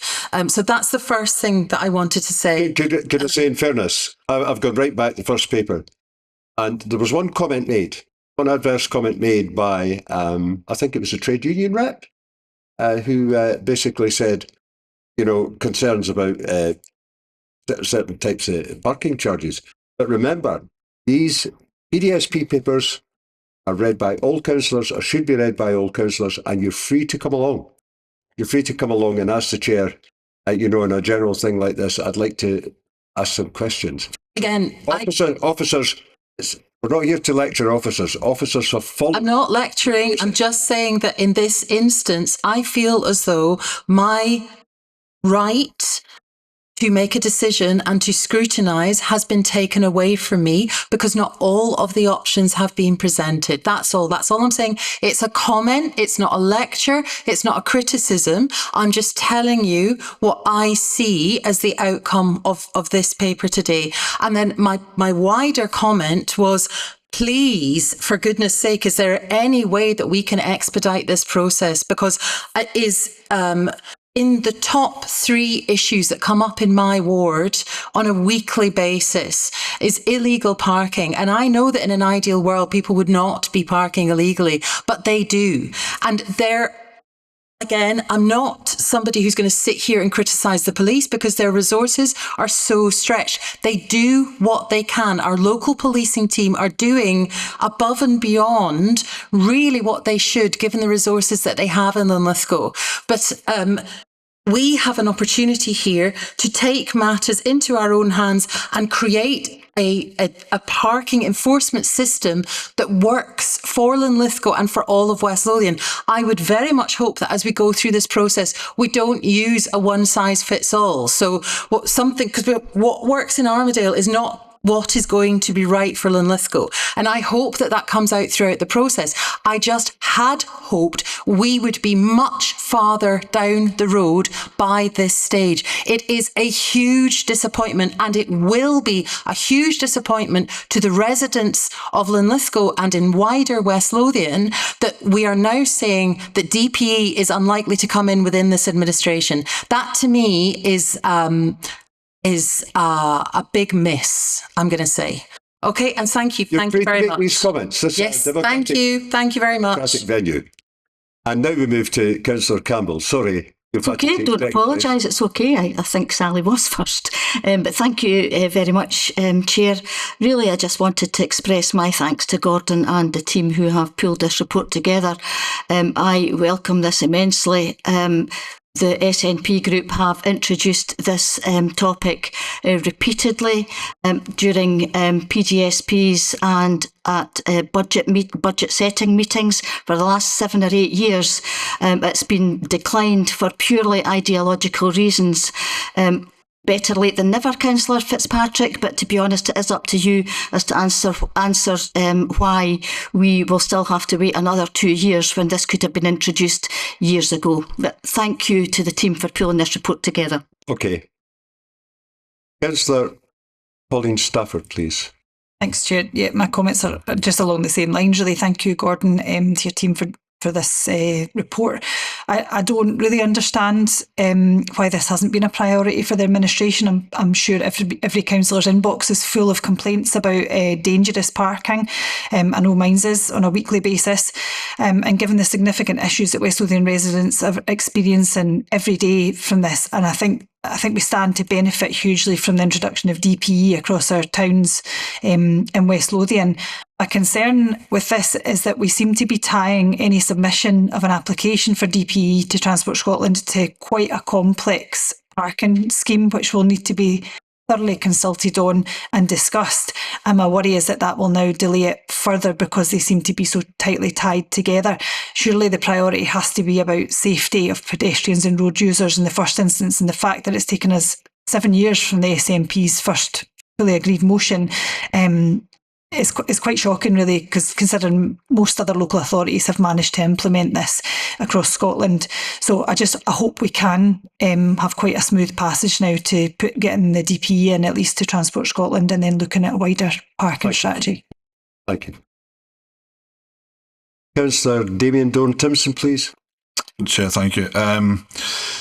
First and foremost, to Gordon, David and the team putting this together, I thank them for it. I don't think the criticism I was given about the options, it needs criticism of their work or what they've done with regards to this. I agree with, I think, nearly everything, and don't say that with any surprise, that Councillor Patel stated there with regards to bringing this in, the issues certainly that they have in Linlithgow, I think we're all aware of, as and happen in other areas. But I'm really keen to see the real options brought forward, so all councillors are fully aware of the realistic challenges that will be faced by delivering it in-house, and the costs that will be incurred by doing it with a third party, and the realistic, and I hope we can get that done. I agree with the comment there about not holding the process up, but also I would rather see this done right first time as opposed to rushing it through. Well, certainly can't be criticised for rushing it through, can we? But certainly by bringing something in that isn't fit for purpose for the whole of West Lothian. So let's get this right for everybody. And as has been stated before, obviously I and the rest of the Conservative group will certainly not be supporting any charging at railway stations. And I trust that will be taken off as we go down the process. Thank you, Chair. Finally, I still feel uncomfortable about the process that happened at PDSP. Okay, thank you. Finally, Councillor Orr. Thanks again, Chair, and thank you, Gordon and team, for bringing this forward today. I think it's important to note that we've eventually got this around the table to have a meaningful discussion and talk about progression, bearing in mind that the SNP group did bring this the council way back in 2019, which is way back before my time as a councillor. It brings West Lothian Council in line with the majority of other Scottish councils, of whom 23 already operate DPE and are actually generating income from it. I'd also like to note that West Lothian is growing and has done over a number of years. We've been encouraging builders to develop more homes, and there's also been investment in business and retail, etc., and that's quite significant. And at the same time, that is going to affect parking in some areas of West Lothian, and Councillor Patel has talked about Linlithgow and wider afield, and I would certainly concur with Sally and Damien that we need to keep this project moving at reasonable pace so that we don't lose sight of it again, and it would be good to see it come to some sort of fruition quicker than we're perhaps aiming to see it at the moment. Because it's not just parking that are putting pressures on the roads and the infrastructure and our pathways just now as well. There are other things causing deterioration of our town centres, etc., and our connecting roads, and dare I say it, potholes. Thank you. Thank you very much. Councillor Angela Dorn-Timson, please. Thank you, Chair, and I would just like to thank Gordon, David and his team for the report. As a councillor for Roxburgh and Uphill Winchborough, I've heard from many of my residents about problems with curb and pavement parking. I get lots of inquiries regarding that in my inbox every week. It makes it hard for people with buggies, wheelchair users and cyclists to move safely. So I would just like to say I welcome anything that helps make our streets safe and more accessible. And at the same time, it is important that any scheme is fair and affordable and works for our local community and residents. So I look forward to seeing the detailed plan and making sure they meet the needs of my residents. And I will echo what Damien has said. The Conservative councillors will never support charging at railway stations. And I will add, or at sports centres. Sports centres are there for people to help them with their health, with their mental health. And I don't feel that, having someone to pay at a sports centre is reasonable, and I certainly would not be supporting that. Oh, last thing, hopefully Scottish Government will give us permission to move this forward. Thank you, Chair. Thank you very much. We seem to have had a very good discussion on this, and officers have taken on board all the points that have been made. Can we agree the recommendation in the report, please? Thank you. What I'm now going to do is to take a break. We're almost on the 2-hour part. Coming back at 1:45, that's given us a 22-minute break. There is another meeting due to start in here at 2 o'clock. Could I ask committee services if they can move that perhaps to 2:15? Sorry. We've got 3 to deal with. Sorry, we have 3 items to deal with, and we're taking a break now until 1:45. And if we could ask, 3 items should be dealt with in, I would say, half an hour. So if we can say 2:15 for education quality assurance, if the chair and members could be advised. Thank you very much. Thank you.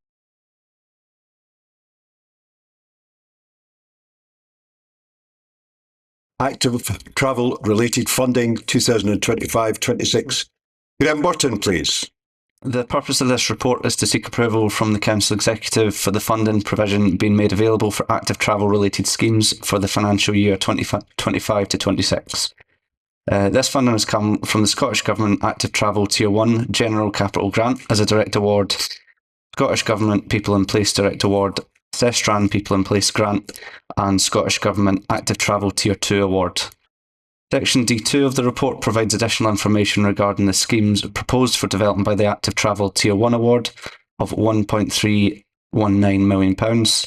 These schemes form part of the approved West Lothian Council Active Travel Plan 2024 to 2029. Proposed schemes include the construction of a cycleway along the B7066 Armdale Road to Polkemmet Roundabout, Dixon Terrace in Whitburn, Abercorn and Intarvie Junction improvements on the A904, as well as removing barriers for accessibility.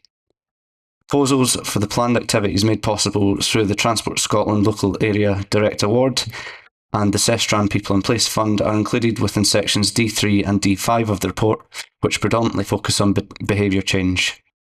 Finally, section D4 of the report outlines the successful 2025-26 funding application to Transport Scotland under the Active Travel Tier 2 funding, which will be used to develop the designs for 3 Mile Town to Uphall and Uphall to Uphall Station. In conclusion, Chair, this report seeks approval to proceed with the schemes proposed relating to the funding allocated from Transport Scotland and Sestran. This will allow officers to progress with delivering the active travel plan and promote alternative means of travel through West Lothian. Chair, happy to take any questions. Thank you very much, Graham. Are there any questions? Councillor Stafford, please. Thanks, Chair. I've got 2 questions, if that's okay. Graham, the first one is about Appendix 1 with the accessibility schemes that are going to be assessed. I just wondered, how have all these been identified?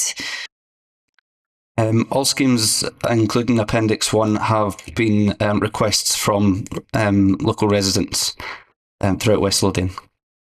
Okay, so if a local resident wants to request something, how do they go about that? They can request it through the road safety team. I think the details of that will be on the website. Okay, I can maybe get those from you afterwards. That's great, thanks. And then my other one is obviously under D2. It's quite a parochial question related to Bathgate and the Edinburgh Road cycle lane. I feel like this has been postponed quite a number of times now, and I know it's tied in with resurfacing Edinburgh Road. That road is virtually undrivable in places now, so I just wondered, what is the timescale for, are they still tied together in terms of resurfacing the road and bringing forward the cycle path, and how does this further delay affect the funding? Is it completely protected and it absolutely will go ahead? Yeah, so the 2 schemes are kind of intertwined. The traffic management for one will allow resurfacing for the other. The latest kind of programme for it, the traffic regulation order, needs to go through that process, and we have road space booked in for summer this year. I appreciate the condition of Edinburgh Road at the moment. But yeah, it's still ongoing. The funding question there, we have identified funding for this to continue into next year. Okay. So when it says 26, 27, can you give us any indication of what that might mean? Yeah, that'll be summer 2026. Summer. Okay, so this coming summer. Yes. Great. Okay, thank you very much. Any other questions? Councillor Tom Conn, please. Thanks, Chair. Graham, I'd just be grateful if you'd clarify under section 3.4. It is slightly parochial and it's very specific, but the 3 Milltown to Uphall application, the Ecclesmack and 3 Milltown Community Council had proposals for a footpath to connect the two villages, because clearly there's a lack of, and it's a busy road. Does this actually proposal, does that actually include that as a formal connection to the two villages? Is that inherent in this proposal? Because it's been going on a long time, and it just, what is exactly proposed here? Given there seems to add it into Uphall, is a further part where between Ecclesmack and Uphall, there's a split footpath connecting the two communities. What is being proposed 3 Milltown wise? Yeah, so this would promote the design of the section between 3 Milltown and Ecclesmack as well, as a dedicated shared use footpath. Right, that's great. No, thank you for that clarification. I mean, it's certainly been something the community have been campaigning on for a few years, so thank you for that. Thank you, Chair. Thank you. Any other questions? Any comments? Happy to read the recommendation. Thank you very much. Item 12, Scottish Public Services Ombudsman Annual Report 24-25. Joe Murray, please. Thank you, Chair. This report provides the Council Exec with an update on the Scottish Public Service Ombudsman Annual Report for 24-25. Appendix 1 provides SPSO Annual Report and Appendix 2 provides tables of statistics about complaints made to the SPSO about West Lothian Council. The Executive will note from the table in Appendix 2 that the total number of complaints about the Council received by the SPSO in 24-25 was 85, which is an increase from 71 complaints in 23-24. Appendix 3 lists the number of West Lothian Council complaints closed by the SPSO. The SPSO closed 87 over this period. 2 complaints reached the SPSO investigation stage and were upheld. Appendix 4 provides a summary of the SPSO outcomes by the Scottish Welfare Fund covering all local authorities. I'm happy to take any questions on the content of the report, Chair. Thank you. Any questions? Councillor Stafford, please. Sorry, Chair, I made a mistake. It was actually just the item after this I should have requested. We don't actually have any questions on this, but thanks, Joe. It's on the agenda. Does anyone have any questions? Anyone have any comments? Can we accept the recommendation of the report? Okay, thank you. We now move on to item 13. Action taken in terms of Standing Order 31, urgent business. Scottish Government consultation, the Integrated Joint Board Voting Right Regulations. Leslie Montague, please. Thank you, Chair. This report appraises Council Executive of the response to the Scottish Government consultation on the extension of voting rights to lived experience members of integration joint boards. The consultation asked, should IGB members representing service users, unpaid carers and the third sector be given voting rights? The full letter received from the Scottish Government inviting the Council to respond to the consultation is attached at Appendix 1 to the report. The Council's response is attached at Appendix 2. The response was approved in accordance with Standing Order 31 and submitted to the Scottish Government on 5th December 2025. The West Lothian IGB responded separately to the consultation. Chair, I'm happy to take any questions. Any questions? Ollie, you asked for this paper to be brought forward. I did. Thanks, Chair. Yeah, no, it was just to get some clarification on the recommendation. It's saying it's recommended that Council Executive approves the proposed response for submission, but it appears that it's already been submitted. So we can't really approve something that's already been submitted. Leslie? Thank you, Chair. The standard practice in terms of the use of SO 31 powers is that a report is prepared. It is then considered by the Chief Executive in consultation with the Chair of the relevant committee. Once that is considered and approved, it will then be reported to the next meeting of the Council Executive. Thank you. Okay, thanks. And then could I ask who else was consulted when preparing the response? Thank you, Chair. In accordance with SO 31, the Council Leader was consulted in his capacity as Chair of Council Executive. Social Policy were also consulted in respect of this matter. Okay, thank you. Any other questions? Councillor Campbell, please. Thank you very much, Chair. And just to follow on from my colleague's question, were the people with lived experience who may take part in or who may be members of the IJB be asked for their views? Leslie. Thank you, Chair. In relation to this limited consultation that was undertaken in respect to the changes of legislation, for this particular change to the order, there is a requirement before the Scottish Government make any such changes to consult with both the NHS parties and the Council in relation to this.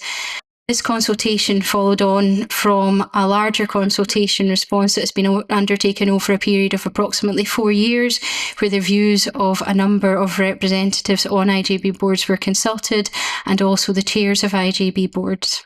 Thank you. Thank you. Any other questions? Any comments? Councillor Patel, please. A question or a comment? It is a comment. And it was just really to welcome the response that has been submitted. I think I could not agree more with what has been laid out in the response that the Council has put in. So it was just to say thank you very much for that. Okay. Councillor Stafford, please. Thanks, Chair. Yeah, I think I'm going to disagree with Councillor Patel's position on this and say that we actually disagree with the response. At the end of the response, it says there's a question on the urgency of pursuing statutory change on this matter when the IJB faces unprecedented financial pressures. We are aware of that, but I guess it's the situation that IJBs are in that it's more important than ever that these voices are represented, because these are the people who are going to be most directly affected and know firsthand what the impact is on those third sector organisations and on the people that rely on the services. We can't say that we fully support enhancing the role of people with lived experience and then just pay lip service and say we're happy to listen to you. If we really want that diverse representation embedded in service design, then we have to actually put our money where our mouth is. Councillor Campbell, please. Thank you, Chair.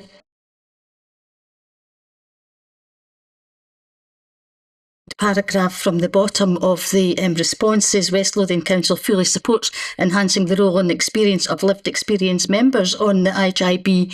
However, that does not extend to ensuring that they have voting rights. These are the very people who know how services impact on users and their families. They are being excluded from the process. So I'm not sure how these two statements tie together. Thank you. What I can tell you, Councillor Campbell and members of the SNP group, is that this response is in tandem with the position taken by leaders at the Convention of Scottish Local Authorities. Okay? Councillor Meek. Thanks very much, Chair. I'm just coming in to speak in terms of the support for the Council's response to this consultation, but also just to flag my disappointment of the Scottish Government of such a short period to be able to respond to this. Had we had a little bit more notice or indeed a little bit more time, it would have followed the process of coming to Council Exec. Thank you. Councillor Mannion, please. Thank you, Chair. Just to follow on from colleagues in support of this response that's gone back, I think that there's a few things going on here. Firstly, I don't think that the IJB are the IJB are obliged to listen to the voices of service users as part of their processes, and anybody that looks at the scheme of establishment for what the role of the IJBs are, that is to oversee consultation and engagement with everybody that uses the services as well as staff, etc. So that voice is heard. But it does not necessarily mean that not having a voting position doesn't mean to say that that voice is not heard. So I think it's just important to ensure that the IJB are obliged to do that, and I'm sure colleagues on the IJB do ensure that everyone is duly heard. The whole issue of the engagement for or the voices of people who are particularly who are in receipt of those services was one part of the process to review the establishment of a national care service. Now that went on for years, to no avail, at huge cost. So I think that this consultation and this process around voting rights is just a means of trying to say that something, some semblance of that whole disastrous process somehow meant something, because it didn't. And I think that is part of the kind of disgraceful suggestion that we should be changing the voting rights for a system that's already established and doing what is said, and we should support it. Also, I think that it is indeed tinkering round with the process, when the reality of the position that the IJB here and across Scotland is facing is an absolute financial crisis, and it has been coming for a decade or more, and nothing has been done to look at how services are delivered and governed across Scotland. Nothing has been done in order to be able to address some of those issues properly.